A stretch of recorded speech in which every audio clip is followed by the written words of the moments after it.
love coffee. Boom. I love it. Tea for me. Tea, Good for got about it. 4 cups a day minimum. One regular, 3 decaf. Yep, we're good. And I don't drink that much of it. Like, not that this is what the call's about, but I'll sip this and reheat it like kind of all day. But it's like a little comfort thing, I think.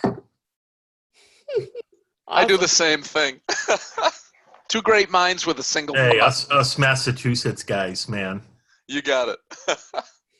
Oh yeah, Morgan's an iced tea girl. I forgot about that. Yep. Yes, iced tea with your straw. That's It's so, yeah, you always doing the calls. So good. well. Let's get started with our wins celebrations. I'm excited to hear what Patricia has been up to. Oh, well, you can go next if you want after, but No, there you go. It was awesome. First of all, they put me up in a suite, not a hotel room. And This is for the Dr. Oz show, for those of you who don't know. Oz show, right. But what really makes me know it is a super win, there were only 2 patients who were involved, not 3. And the author of the book wrote an email yesterday after everything was over.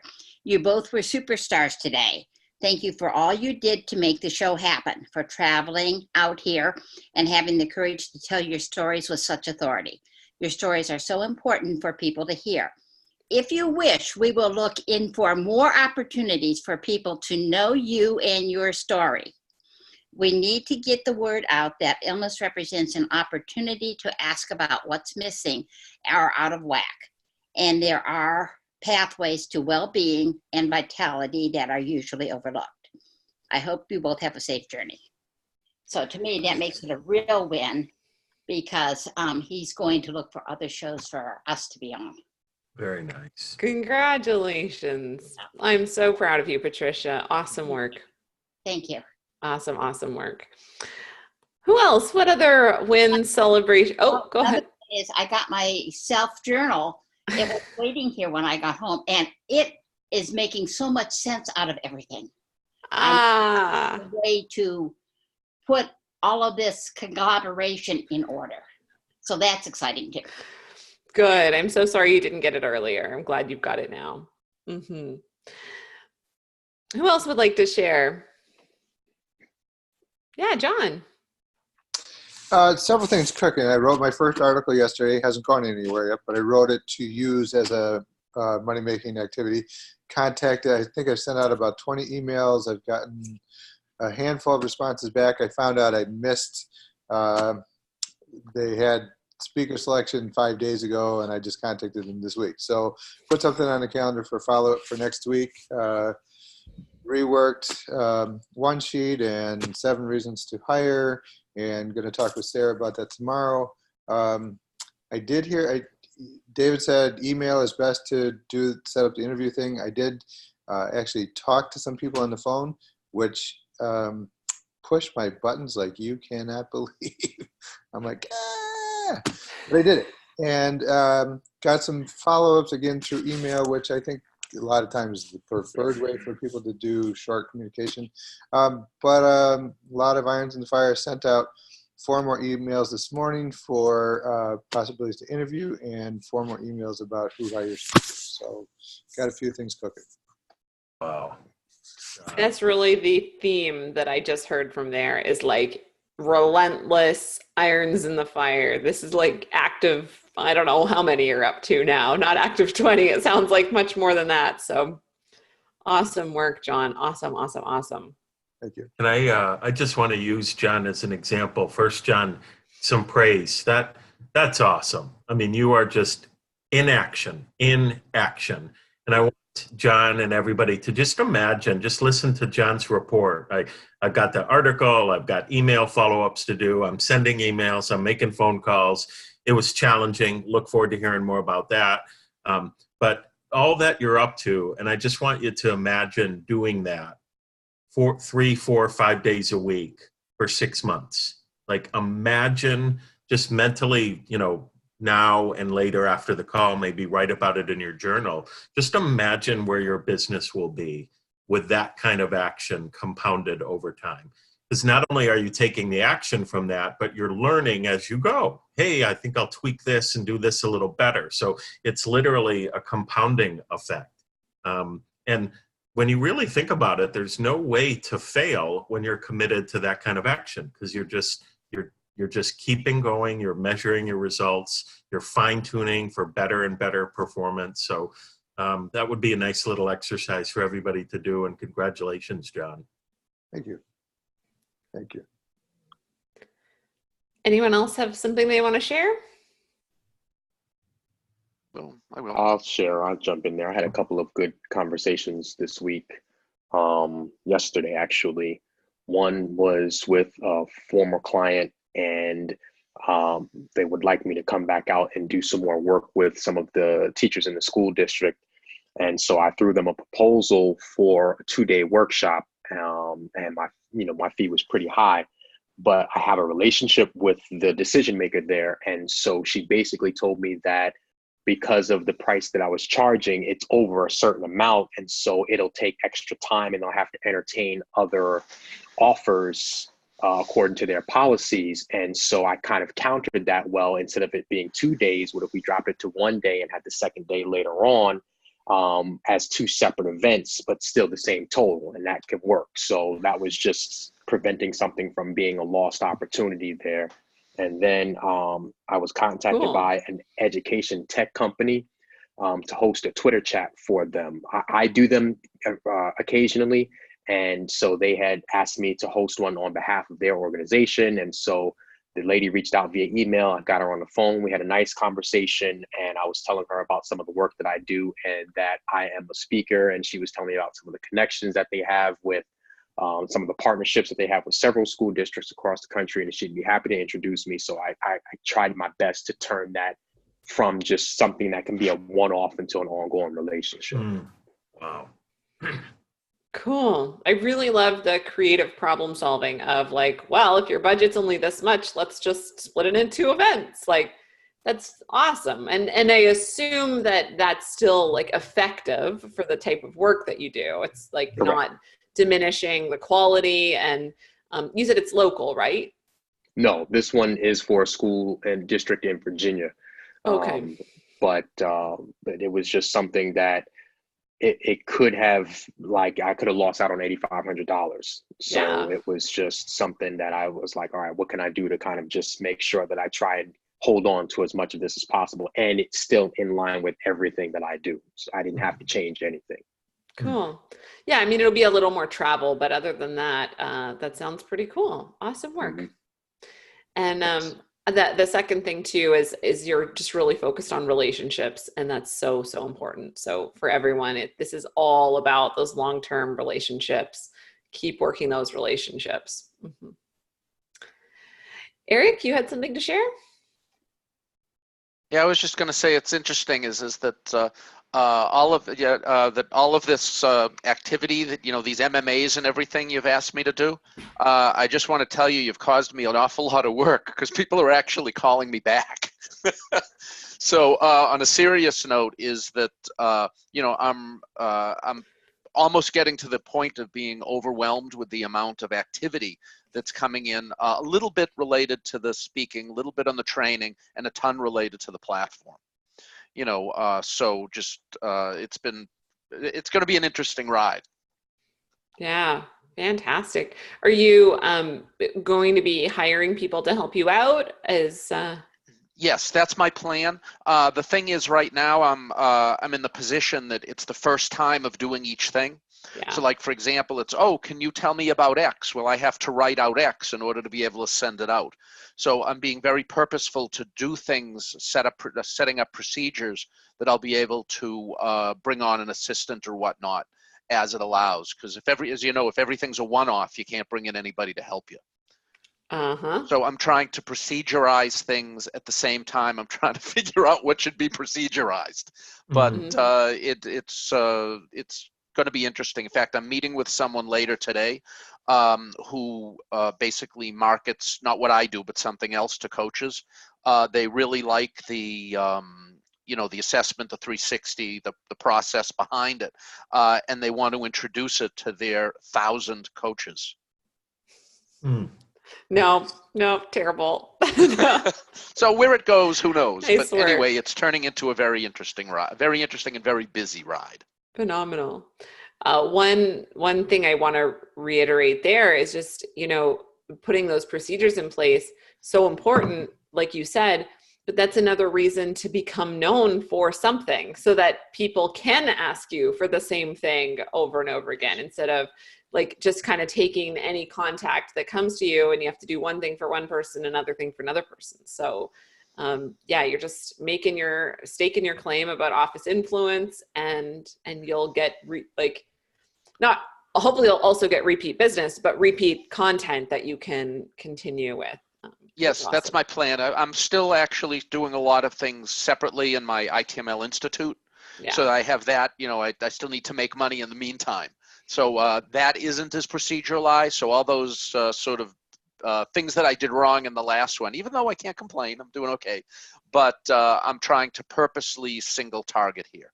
So basically your advice is all working out really well. Phenomenal. Anything else to share before we go into questions today? No? Well, welcome, Trish, to our group. Welcome back. And Amy, I believe this is your last call, I think. So, and Lisa will be coming on soon, and I think it's her last call as well. So you guys will be missed. So enjoy. Make sure you ask whatever you've got, and we'll help you out today. Yep. Sorry, I got a little distracted there. This is a win, but it's not related to that, but I'm practically I'm really sick, but I'm like dancing inside right now. It's been an over a year-long process trying to get our liquor license for the theater, and I literally just got word that we got the conditions. It's done. I'm like crying and so happy because I was like running out of money, going out of business, and it's like, oh my God, we got it with like no conditions. So having a huge sigh of relief. Thank you. I had to share that. Congratulations. What I city can are you in? concentrate. Now I can go back and concentrate on the speaker business stuff because I couldn't. I was just like losing my mind. Amy, what city are you in? If it's near San us, we'll tell Diego. people. Oh, okay. Sorry, I don't know anyone there. Thank you, Eric. Okay, sorry. Bye. Don't apologize for that's wins. big. That's huge. Good job. That's huge. You can get it in your face, Amy. Congratulations. That's awesome.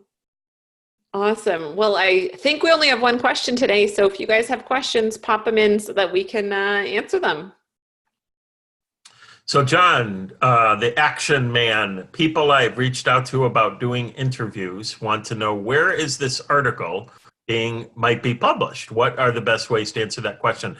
John, could you just tell us, give us the context of how they're asking this, and based on what have you sent to them that is having them ask this question? Sure. I reached out to the national and several state healthcare associations, and the question was, I want to interview the person I was reaching out to with regard to what are the biggest challenges for your association with regard to patient quality experience in 2020.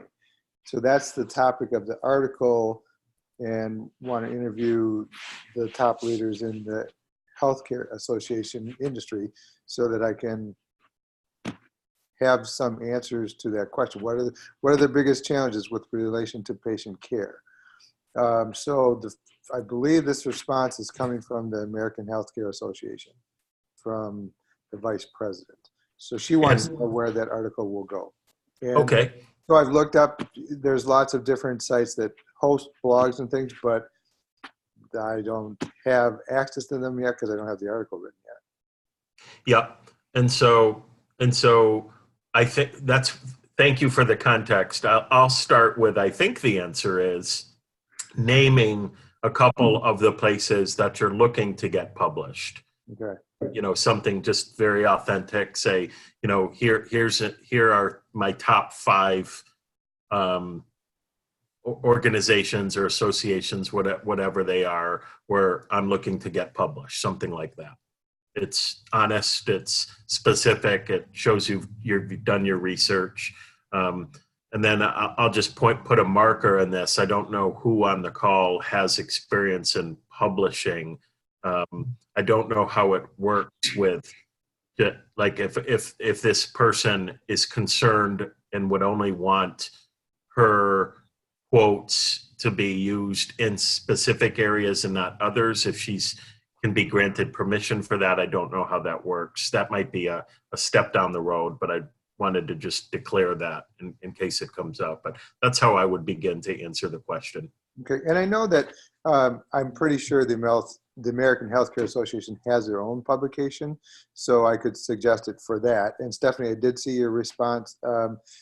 It was, the module was fairly general about that.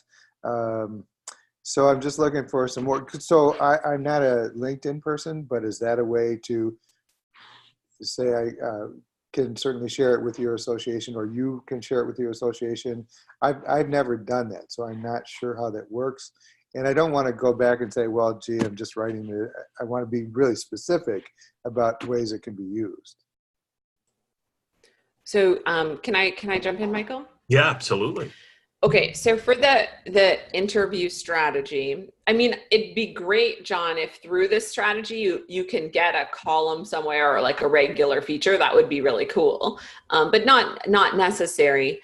But yeah, LinkedIn is definitely possible. Like you can write for LinkedIn. So you don't have to say that it's getting published in a publication. You can say I'm writing an article series about X, Y, and Z. And you don't have to tell them where it's getting published. You could say LinkedIn if they ask. And you can definitely, like I said on the Facebook post, like start soliciting, like submit articles places and see who will take articles on your topic.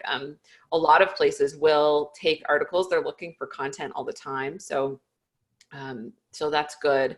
But what I was trying to say on Facebook, and maybe I didn't say it clearly, but what you just said in your email was, I'm interviewing people about their struggles. What we'd recommend that you would do is say something more like complimentary. So I'm interviewing top people in this field about their success with blah, blah, blah, like something more complimentary. I'm interviewing the most innovative leaders in tech, or I'm interviewing something that complements them, rather than like, if I call you, you're just going to tell me all your struggles. Like that's less interesting to someone, to respond back. Does that make sense? Yeah, and I saw that. So this morning I sent out emails with, top leaders in healthcare, but I still went to the challenge part of it, but I see what you're saying. So I could say, looking for the top leaders to talk about their successes in patient quality care. Yeah, like what's working, or you can, and you can just play around with what the complement in the title will be for you. And it's not that you can't ask them about their struggles when you get them on the phone, but I just probably wouldn't lead with that. You're like, oh, this guy I've never heard of wants me to tell them everything that's wrong with our industry. I don't know. Who wouldn't want to? Yeah, exactly. So does that help? Like it is a research process. You are going to have to try and, you can try and find places to get published. Gary McKechnie, have you seen, he's on pause right now, but he's in the Facebook group. He's an, multi-published author, lots of article columns and stuff like that. We could pick his brain on how he gets things submitted, but I really think it's just like a submission process. Okay. Like Michael said, I'm submitting them to these places. Yeah, Eric? John, I was nationally syndicated with Gatehouse Media for 4 years and like 200 newspapers a week. I also have written for IT World and currently write for CIO.com. If you want, we can catch up offline. And there's certain things they're looking for to set up columns, and there's some tips and tricks and stuff like that. I'll be happy to catch up with you offline on it if you like. Okay, I'll send you a message and we can connect. That'd be great. Okay. Yeah, thanks, Eric. Thank you, Eric. The last thing I want to just say on this quickly, this reminds me of a question that comes up fairly often throughout the course, some of you might recall, and that's when somebody we reach out to asks questions. So like this, where might this be published? Or what groups have you spoken to? Or do you have a book? Et cetera, et cetera. And I think our natural reaction is to get nervous. Oh boy, if I don't have a yes answer to these things, that means they won't hire me. And so I just wanted to put some closure to that too. Asking a question is just them asking a question. Just answer it, right? Don't put extra meaning into it. So not to say that you were doing that, John, but in this case, oh, thank you very much for asking. As a matter of fact, these are the top 5 groups that I'm looking to be published in, right? It's just, it's the right, authentic, honest answer. And then let them, and you know, can we set up an appointment, right? And so let's just a little, again, reminder to all of us not to read too much into questions that people ask. If anything, questions are great because they're engaged. Right. Totally. That's perfect. Thank you. Yeah, it means they replied. Yeah. All right, Patricia, you're totally new and going public in the area of suicide ideation. I have no books, articles, etc. All I have is resources not organized I've used for 25 years of success. What's the best way to move forward? What do you, when you say move forward, Patricia, can you tell me what you mean? I guess so often on this program, people are talking about tools that they have, that they've created, that they can offer people. I have none of those. I have being scared with going public, which is not a tool to offer. I have the list like, you know, books I have used, charts that I have used, what I have done to be successful to stay alive and out of the hospital for over 25 years. My last hospitalization was in the 90s. So, I mean, I've got a lot of fantastic information that way. I am a physician. I have medical knowledge, but again, it's not mine. It's stuff that I know. And so when I'm going to engage a person type thing and they say, if they ask me any question, it's, I can say, here are resources I've used, but I've got nothing else to offer at this point. That'll change as we move forward, but I need to know how to go from here. What's the next step? Mm-hmm. I don't know if you're comfortable answering this here, but I'm just curious about the emotion behind this, and which piece of that this is linked to. I guess the emotion is becoming public. This was something that, as of last October, I was planning to take to the grave. But with people completing suicides being on the increase, and I don't want to get religious on people, but God giving me, number one, the part of the emotions coming from multiple family members having committed suicide and the holes it leaves in my heart. Part of it comes from reliving my own experiences, which is difficult. Excuse me, as I wet my eyes. Because like I say, part of it comes because of this being a taboo subject, bringing it out in the public as saying, I am a survivor and there are tools out there. But since nobody talks about it, even people who want to offer tools don't have tools to offer. And I just want to make it real to people that, number one, they can offer things. And number two, people who know me would have never suspected this in my history. Most people with suicide ideation, you don't expect it in their history. You don't have a lead time before they're right at the waterfalls to go over the edge into suicide. And by getting this information out there to give people lead time, to make it as normal to talk about as if you've got diabetes, that it's an okay topic. People are going to, when they're in that river, are going to have people on the shore have life preservers to put out, and people in the river can see piers to pull into, if that makes any sense. Yeah, makes huge sense. Okay. Patricia, there's an organization near us. Actually, my wife knows the one who started it. It's called Ben Speaks, B-E-N, Ben Speaks, that could maybe assist you in sort of a business model related to it. She had set up a nonprofit when her son passed away.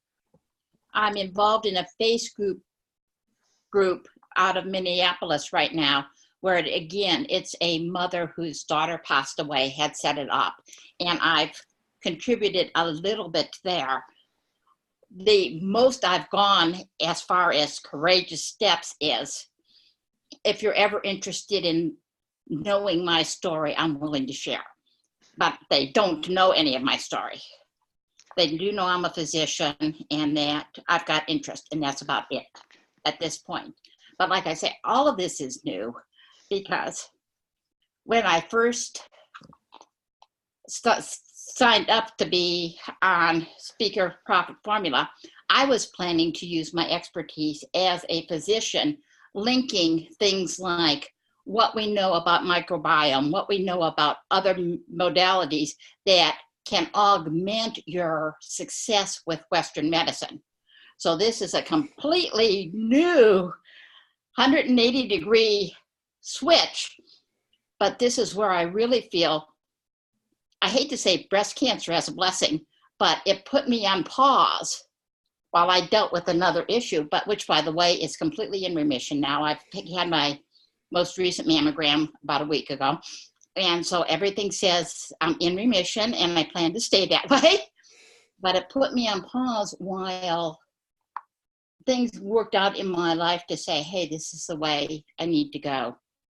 In the meantime, my niece's husband committed suicide. And so, like I say, it's a topic that we need to have it so accepted that people will be willing to go to a Suicide Ideation Anonymous meeting like they're willing to go to Alcoholics Anonymous. Yeah. Okay.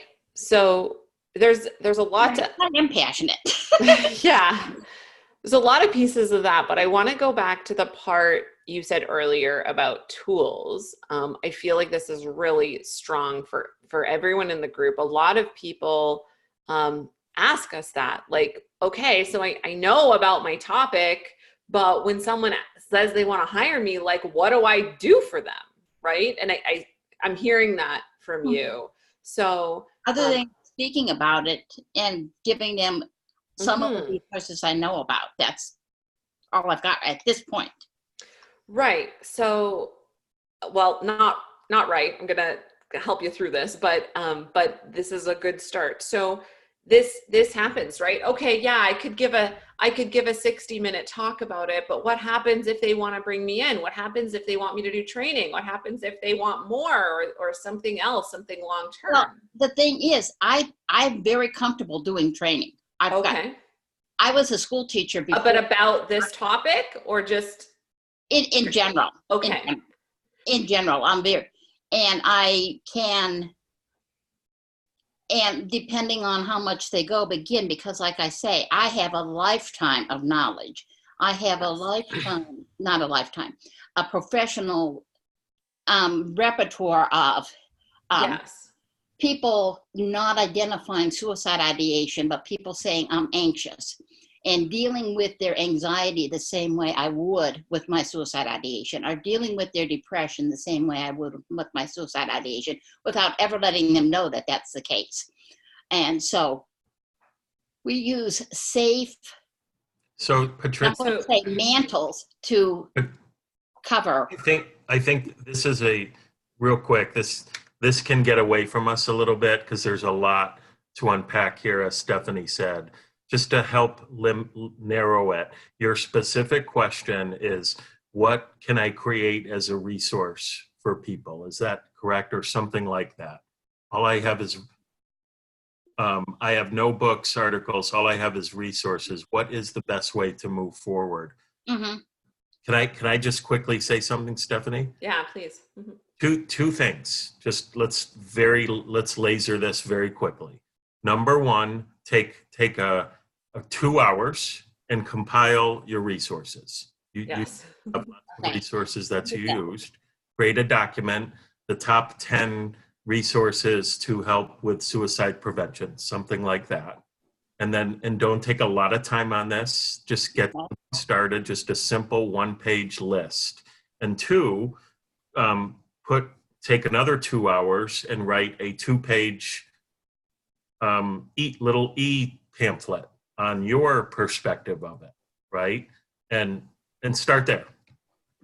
Easy, simple as that. I'll step back now and let you guys take it from there. But Well, here again, I'm not a techie. I'm going to need some help with the idea of an e-pamphlet, but A printed pamphlet, doesn't matter. It just 2 pages. Yeah.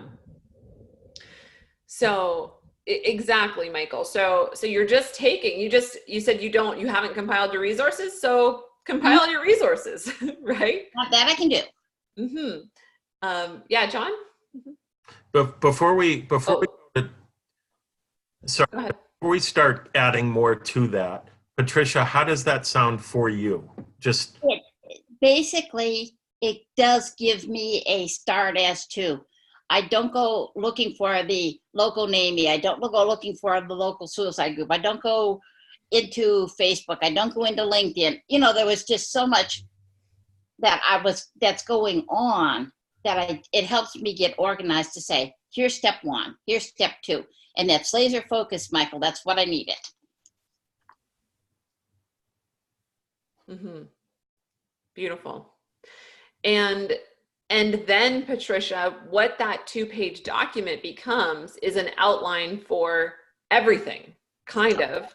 It's like it becomes an outline for a talk. It becomes an outline for a workshop. It becomes an outline for a year-long program that you may do in a school or something, right? It's now just like the key points. It's like these are like Michael said, the top 10 things or whatever it is, and you can shrink or expand it to fit what's needed. And that will give you the confidence in conversations to just have something, right? Like you've got yeah. And I'm going to just name 2 right now to see if I'm on the right track. There's a book out there called the Relaxation and Stress Reduction Workbook that gives a 4 to 10 page every chapter is 4 to 10 pages. That gives a lot of different strategies. Okay, so stop there for a sec. So that's like relaxation, I guess, but see how they outlined like 4 to 10 strategies for that? That's what there's like 15 or 20, but the chapters are 4 to 10 pages long. So sorry. Yes. Yeah. So that's what you're going to do, but for your topic. And that was one of the resources I used. Another thing is a chart where, and I've got a copy of the chart of different things that were important to keep track of. Great. Yeah. So you're just building your toolkit. Exactly. Mm-hmm. Thank you. You are welcome. Mm-hmm. And if you need to dive deeper, book a one-on-one. All right, Patricia, because we can go deeper. Mm-hmm. Okay. Mm-hmm. Thank you. Just to close the loops, John, sorry I cut you off there. I just think sometimes we have a tendency to start adding more advice before we just swallow the advice. With that being said, is there? I do want to give you the opportunity to add if you have something that's important. No, I don't think so. It sounds like Patricia was completed, and I don't want to muddy the water. So no. Okay, thank you for that. Thank you. Thank you, John. Okay, you good, Patricia? Okay, Amy, boy, this is a big one. This is a good question. So Amy's basically saying, hey, I'm paraphrasing, this group is about finding high-paid speaking gigs. I'm not hearing a lot of that in this group. Are there people who either in the current group or in past groups that have secured speaking gigs? Is that it in a nutshell, Amy, and/or just give us a little color? Yeah, that's in a nutshell. That sometimes we spend a lot of time talking about somewhat like coaching on basic sales and business stuff, and we get away from the what makes us unique. For me was it was going to meet the need of talking about how do you get up on bigger and bigger stages and be out there known as a speaker. Yeah. So I'll just quickly address your direct question, Amy, and then we can add some more to that. So you're observing something that is a fact. In this particular group, and I'm speaking generally, there's a lot of newbies, people that have never spoken before. And so, as you can imagine, it takes time to get speaking gigs that pay and pay the big bucks and to move up that ladder. So that you're pointing something out that is a fact. Number two, there are absolutely people. I can think of Steve Iacovelli, who's in this group, who's getting high paid gigs. I believe Lisa is. We could name some others, and there's many people I can think of in previous groups that maybe came to this group with a little bit more experience. So we can actually hook you up with some of those people, but that's the short answer for that. But yes, it does. For those of you that are newer and have never spoken before, this is the beginning of in fact, Stephanie and I were talking about this the other day. She was meeting with David about this. This doesn't happen overnight. That's why we're constantly after you guys to get the MMA activities moving, and it begins to build on itself. I'll stop there for now, Amy.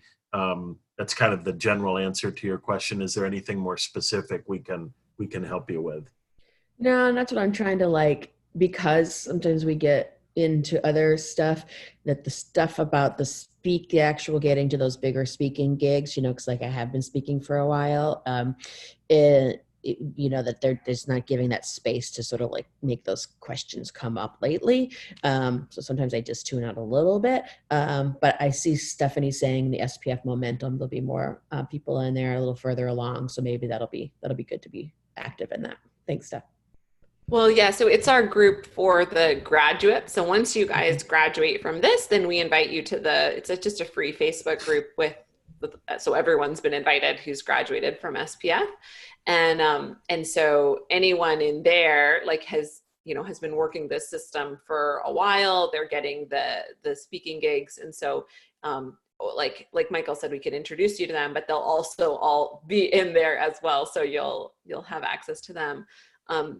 But some of the strategies in the course, they can be used for all the things, right? So what's happening is a lot of people in this group are using them to get booked for the training, because frankly, you can often get paid a lot more for a extended training gig, right? For a similar amount of upfront work, I think is what happens. And so it feels, okay, I might as well do this training as well. And you've been there, you've done tons of training and speaking.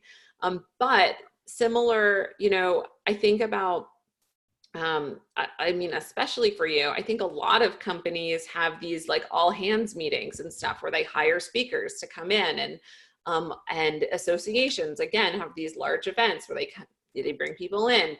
Companies and industries host conferences where they bring people in, and it's all the same strategies. It's all you can write articles, or you can start with the air conversations, or you can do interviews, or you can do get referrals, all of those strategies that we have. Cool. Kind of, and that's a good regardless what you're discussion. selling. Yeah, that's kind of a good discussion to have every now and then, is that we do talk and so for the people that are starting out with the speaking, we've talked a lot the past couple of weeks about the associations thing. I have found the most success where I get the big speaking gigs, well paid, is all company events. So last year I did one for TD Ameritrade. I think I've just booked one for LinkedIn, and they usually come through event management companies that have been hired to go and find people to speak at that, and somebody there, and you build those relationships.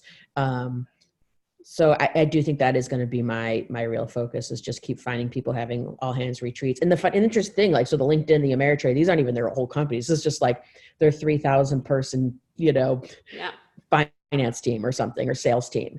And so there's a lot of that work out there. Mm-hmm. So that's where I'm going to focus, I think. Well, exactly. And so then the strategies that we've talked about in the course to get booked at the other LinkedIn all hands, right? Now you've That's got an right, in, yeah. now you've got your strategies, your referral strategies, your networking strategies, Totally. all of that will get you, Cool. it like expands the spider web is what Awesome. it And does. that course, yeah, all the stuff that's in that course is super valuable along those lines. So thank you. Good. Yeah. So, I mean, if you're getting the gigs, I'm just curious if you have any follow-up questions about that. Now I'll just say that the way I'm getting them is really, I'd say 80% people that know me, people, just referrals from people that know me and just keeping those active. We did have an AIR conversation through a friend of the head of the of the Oregon Tourism Board just yesterday. So that was a bit of a win. And so, we're looking to, okay, who's coming to talk, who needs speakers. So, but again, that's such a long game, but I never would have done that if I hadn't been doing this course. I never would have. So, Amy, do you know Joe Venuto? I don't think so. Sound familiar? No. I know him through NSA, our Boston chapter. He's very involved in sort of the, not event planning, on helping people set up venues for vacations and travel. I'm not explaining it right, but Okay. he may be someone you'd want to reach out to. Cool. I'll email you, Eric. Thank you. And then I'm going to just kind of harp on what Stephanie said, Amy, because you graduate today. Yeah.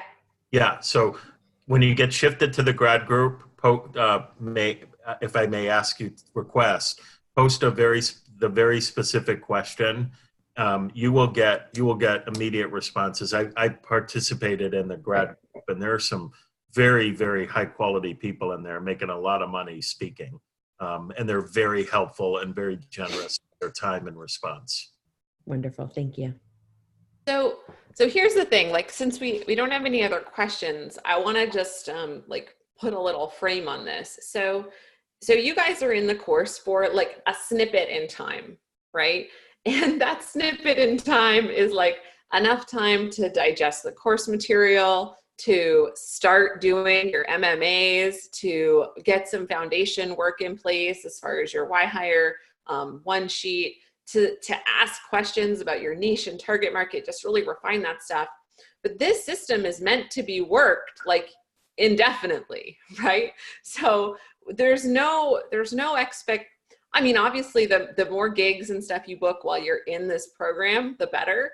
But our intention is to give you guys all the foundation pieces so that you can go day after day doing your 5 a day, your MMAs, your whatever, and you're just doing it with confidence. And what happens is like those numbers just build and build and build. And so while you're in the program, you may book like 1 gig.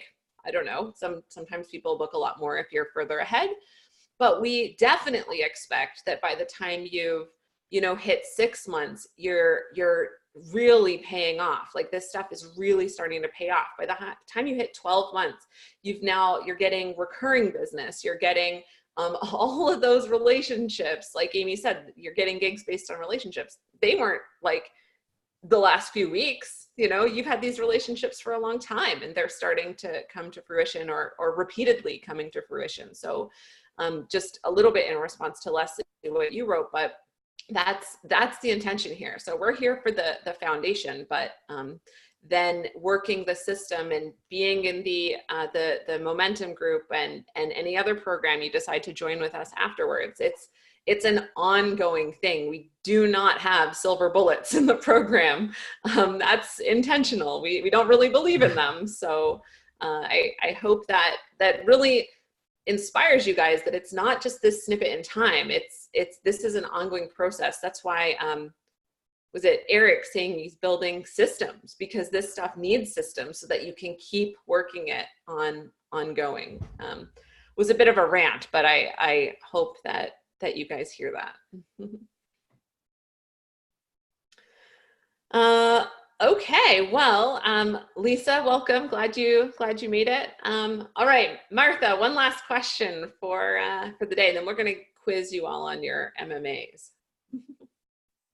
Hi, everybody. Stephanie and I came up with a verbal business card that I'd just like to throw out to the group. And we did this on a great coaching call yesterday. I'm super excited about it because I was having a hard time kind of condensing what I do into a short series of words, and I think we nailed it. And then I also want to compare and contrast that to the I work with blank so that people who want blank so that blank phrase that I've come up with. So here's the verbal business card. I work at the intersection of DNA strengths such as Gallup's or Clifton strengths or the DISC training, and presentation skills and voice mastery, while also helping my clients to manage and overcome performance anxiety. So that's sort of the verbal business card in a nutshell. And the second phrase that I've been working with has been, it's similar but different. I work with business teams who want to up-level their presentation skills so that they can win people, projects, and resources. So what I'm curious as to, does anybody have a feeling of which one they prefer, which one hits them better, and how would these be used? Are they the same? Are they different? Would they be used in different contexts, or is that something I just tune into in the moment?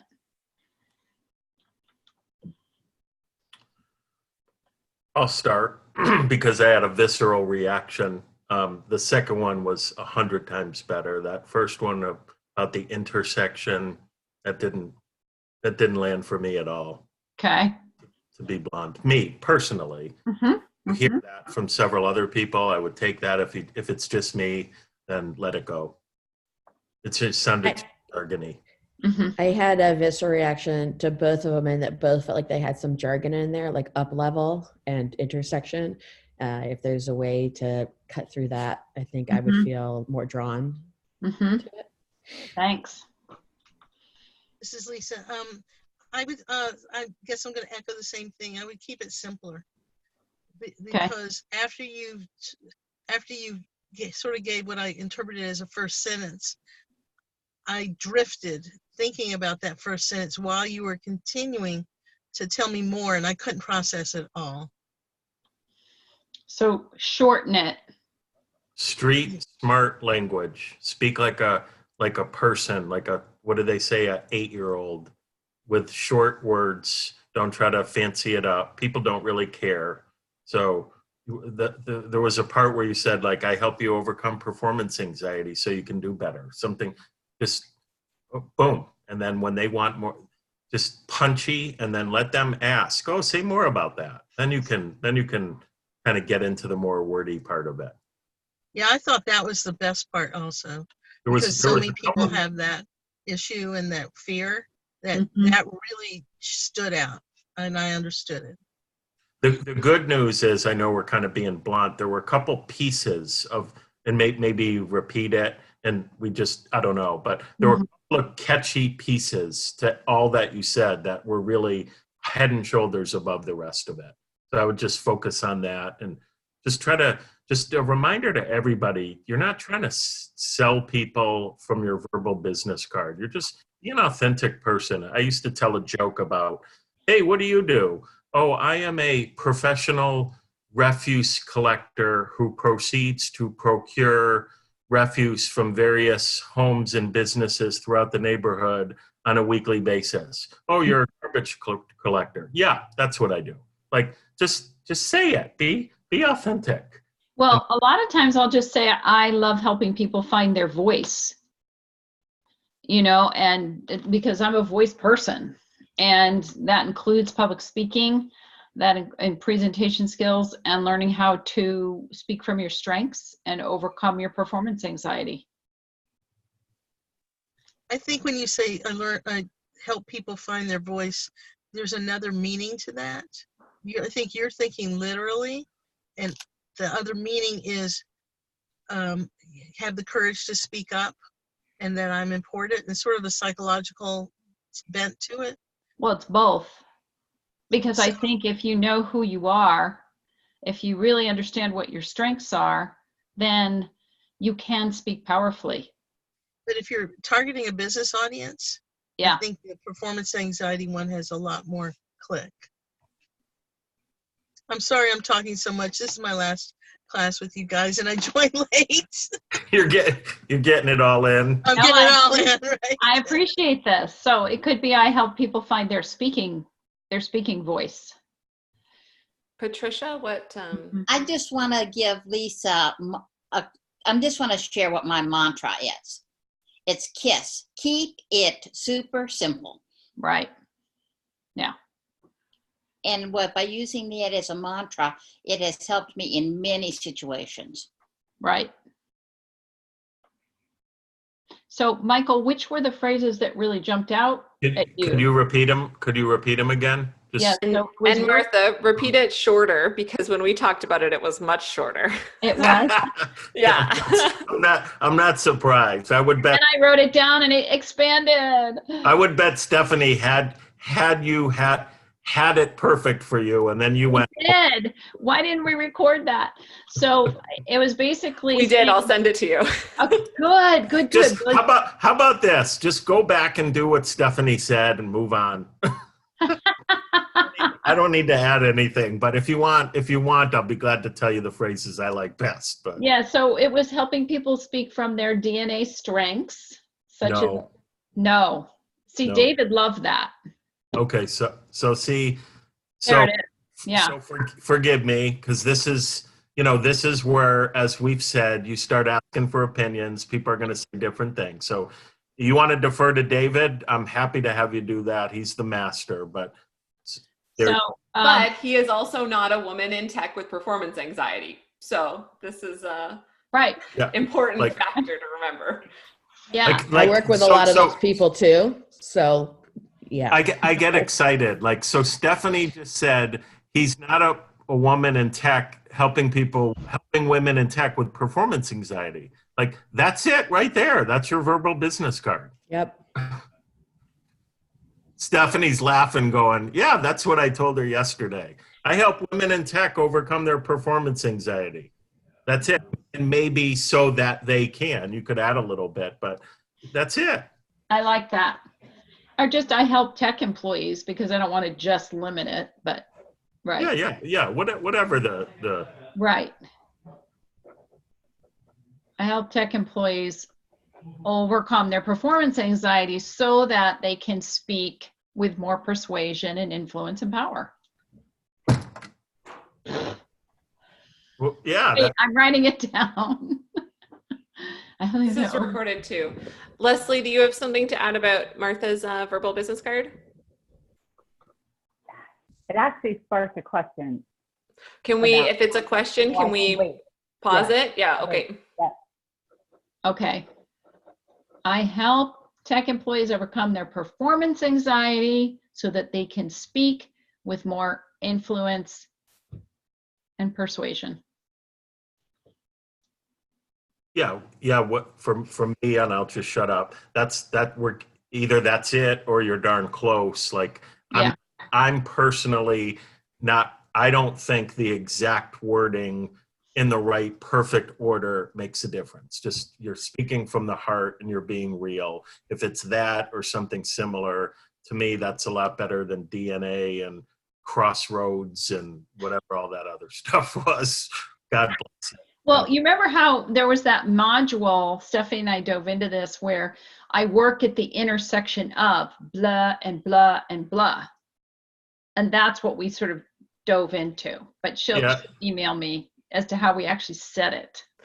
Well, and maybe that's not what you lead with, right? It's like, oh, how do you do that? Well, I work at the intersection of strengths, voice, and presentation skills. It's just not the lead-in. So it's not the verbal business card. It's the how you do it.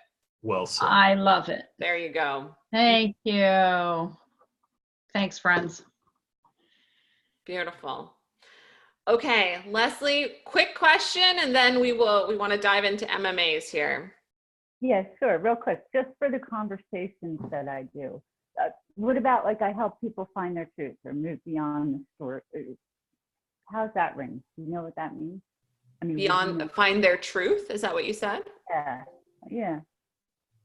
so that they can what? So they can move beyond past experiences, or I don't want to say the word story, but I help people. Who cares? Uncover, So what? so If they can, move, yeah. achieve what? Yeah. Okay. So make it more specific. The second half. More I real, help people become concrete. self-aware, so make it be more concrete. Okay. Okay, so you help people become more self-aware so that they Right. can what?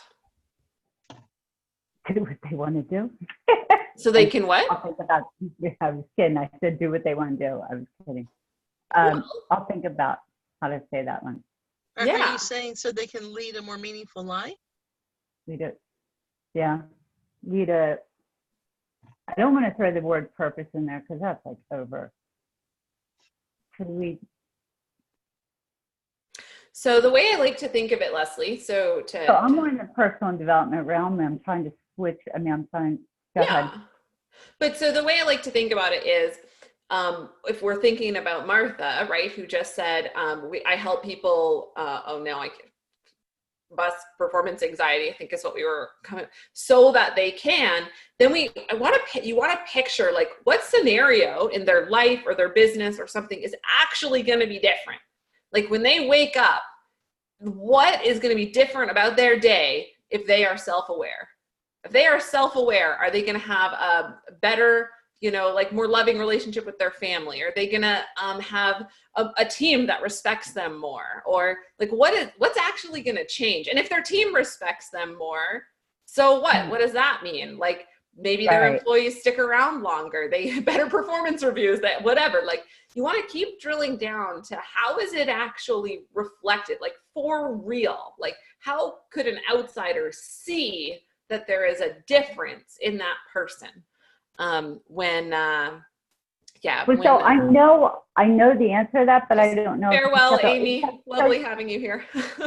Yeah. So I guess keeping in mind, like I'm not a corporate, right? That's okay. Yep. It's all about like self-trust and learning to not have imposter syndrome. I don't know. I'm trying to think of terms that would. Okay, but still, those are like in your head, right? Self-trust, imposter syndrome. If I didn't have imposter syndrome, what would be different? I would, be braver in my conversation. Like I would, be more effective at selling, for example, make more money because I'm more effective at selling. If I didn't have imposter syndrome, like what would I actually be doing differently? Can I interject? Sure. Leslie, when you have imposter syndrome, I would think of 3 things that disprove the imposter syndrome. And help yourself realize that you're not an imposter. So every time you come across that, think of 3 things that disprove. And then it'll start cementing in your brain that, well, I'm not an imposter after all. So yeah. Okay. Thank you. Yeah. You are welcome. Okay, so MMAs. Patricia. I made 3 verbal contacts. The one is the producer of the Dr. Oz show. I spent personal time with her sharing my story. She's very interested. So when I do get material, I can recontact her. Besides that, I sent her a thank you note today by snail mail. Number 2 is same thing with the person who coordinates a lot of travel stuff in New York for the different people. And I sent her a thank you note. And somebody else I made a contact with, I got their email address. They don't know my whole personal story, but I shared something else with them that they liked. And I got her email address and I'm sending her an email tonight. When will the show air, Patricia? In the ballpark of February 4th. It's about the book Cured, C-U-R-E-D. And all I know is that's being released February 4th. You can pre-order it now. I'm going to put a plug in. Chapter 7 is mainly about me. but it has absolutely nothing to do with the suicide because that was still part of my secret life. But there's a lot about me in chapter 7. Wow. So if you want to get anybody who gets the book, I will figure out a way to maybe send you a sticky nameplate with my name on it so that you've got a personally signed copy. Beautiful. Beautiful. Good MMAs, Patricia. I love the thank you notes because that's really what we're all about, is like keeping those relationships going. So beautiful. Mm-hmm. Anyone else have some money-making activities you're sharing? Lisa, what are your next steps? This is your last call. Woo. Well, I've got a couple of prospects that are warm, and I'm going to keep them that way and do some outreach to them in the next week or so. I've got 7 trips planned between now and the end of March, 3 presentations, a lot going on. So I'm going to keep trying to do the outreach in between all of that so I can start cultivating new relationships, let people know what I'm available for, and try to get some more business. Phenomenal. Well, you guys, wonderful call today. Great questions. And for many of you, we will see you next week. And Lisa, hopefully we will talk to you soon. Thank you. I really enjoyed it. You guys are great. Thank you so much. Good luck, Lisa. We'll see you in Our the pleasure. groups, in the grad groups. Thank you. Take care. Bye. Bye-bye.